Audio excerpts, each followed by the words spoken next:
Praise the lord. ప్రభువును రక్షకుడైన యేసుక్రీస్తు నామములో మీ అందరికీ నా యొక్క వందనాలు. అందరూ బాగున్నారా? ప్రతిదినం దేవుని యొక్క వాగ్దానం ద్వారా బలపరచబడుతున్నారని ఆశిస్తున్నాను. ఎందుకంటే దేవుడు మనల్ని ప్రేమించి మన వెన్నంటే ఉండి మన చుట్టూ ఉన్న పరిస్థితులను తెలుసుకొని ఆ పరిస్థితుల్లో మనం ఎలా జయించాలి, వాటిని ఎలా ఎదుర్కోవాలని చెప్పేసి దేవుడు మనకు ఆయన ప్రతిదిన మాట ద్వారా బలపరుస్తూ నడిపిస్తూ ఉన్నాడు. నిజంగా పరిశుద్ధాత్మ దేవుని యొక్క ప్రేరేపణ చేత, ఆయన యొక్క మాట చేత మీరు నడిపించబడుతున్నారని ఆశిస్తున్నానండి. మరి ఈ ఉదయకాల సమయంలో దేవుని యొక్క వాగ్దానాన్ని చదువుకుందాము.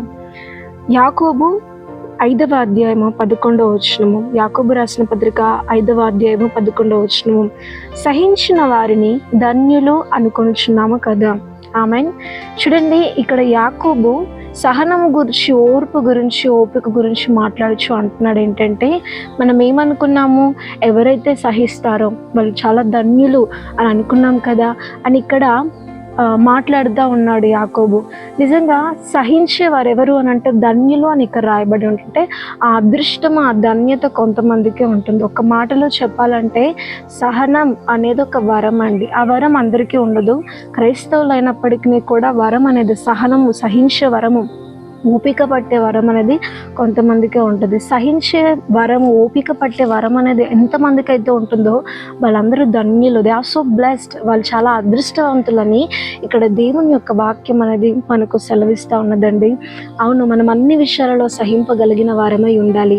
చూడండి, ఈరోజు నీ జీవితంలో బాధలు, శ్రమలు వస్తున్నాయని అంటే, ఎన్నో శోధనలు వస్తున్నాయని అంటే, అవి కొన్ని దేవుడి దగ్గర నుండి పరీక్ష రూపకంగా వస్తున్నాయనంటే దేవుడు నీకే ఎందుకు ఆ శోధనలు పెడతాడంటే నీలోనే ఆ సహించే తత్వం ఉంది కాబట్టి నీకే ఆ శోధన. సహించిన తర్వాత, శ్రమల్లో, శోధనలో సహించిన తర్వాత మాత్రమే ఆ సువర్ణము అనేది, సువర్ణముకుండే ఆ రూపం అనేది దేవుడు నీకే ఇవ్వాలనుకుంటున్నాడు.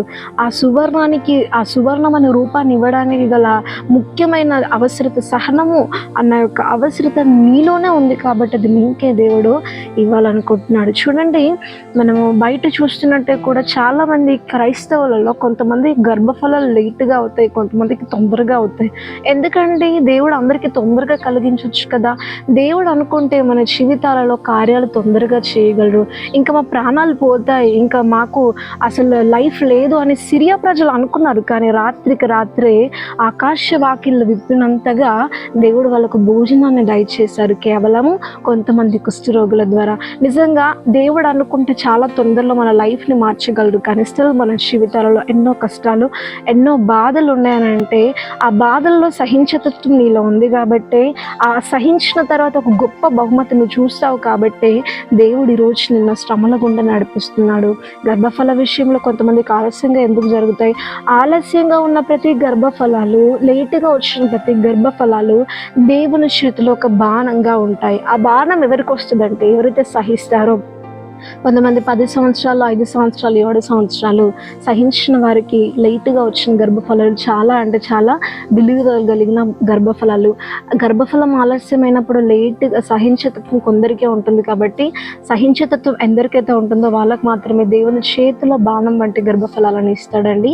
కాబట్టి గర్భఫల విషయాలలో కాదండి, ఇంకెన్నో విషయాలలో సహనము మీలో ఉంటే అన్నిటిని మీరు దాటుకోగలుగుతారు. సహనము మీలో ఉంటే ధన్యమైన జీవితంలో అనేక ప్రతిఫలాలు మీరు పొందుకుంటారు. అట్టి వరాన్ని దేవుడు మీ అందరికీ ఇచ్చును గాక. ఆమేన్. ప్రార్థన చేసుకుందాం. పరలోకమందున్న మా తండ్రి, నీకు మహిమ కలుగును గాక. చాలా చక్కటి వాగ్దానాన్ని మాకు అందించావు. నిజంగా సహించిన వారు ధన్యులు అని ఈరోజు మాకు వాగ్దానం చేస్తున్నావు. ఆ ధన్యతని మీరు మాకు ఇవ్వాలని అనుకుంటున్నారు కాబట్టి ఆ సహనము తండ్రి యేసయ్య మేము కలిగి ఉండాలని మాకు మీరు జ్ఞాపకం చేస్తున్నారు. నిజంగా సహించిన, నిజంగా తండ్రి ఎంతోమంది భక్తులు తండ్రి గొప్ప ఆకాశం ముందు నాస్తున్న ధన్యతను వాళ్ళ వారి జీవితంలో పొందుకున్నారు. సో ఆ రీతిగా మేము కూడా ఎన్నో అయ్యా నా దేవ, నీ యొద్ద నుండి బహుమతులు తండ్రి మేము పొందుకున్నట్టు కట్టి సహనమును దయచేయండి. ఒక రూపము మాకు వచ్చేట ఒక సహనాన్ని దయచేయండి అయ్యా. సహనము లేక ఎంతమందికి తొందరపడి నిన్ను బలవంత పెట్టి చివరికి వాళ్ళ జీవితాల్లో ముప్పు తెచ్చుకుంటున్నారు, వాళ్ళ జీవితంలో కూడా సహనం ఉన్న వరాన్ని దయచేయమని మహిమ, ఘనత, ప్రభావములు చెల్లించుకుంటూ ప్రభు యేసుక్రీస్తు నామములో అడిగి బతిలాడి వేడుకొంచున్నాము తండ్రి. ఆమేన్.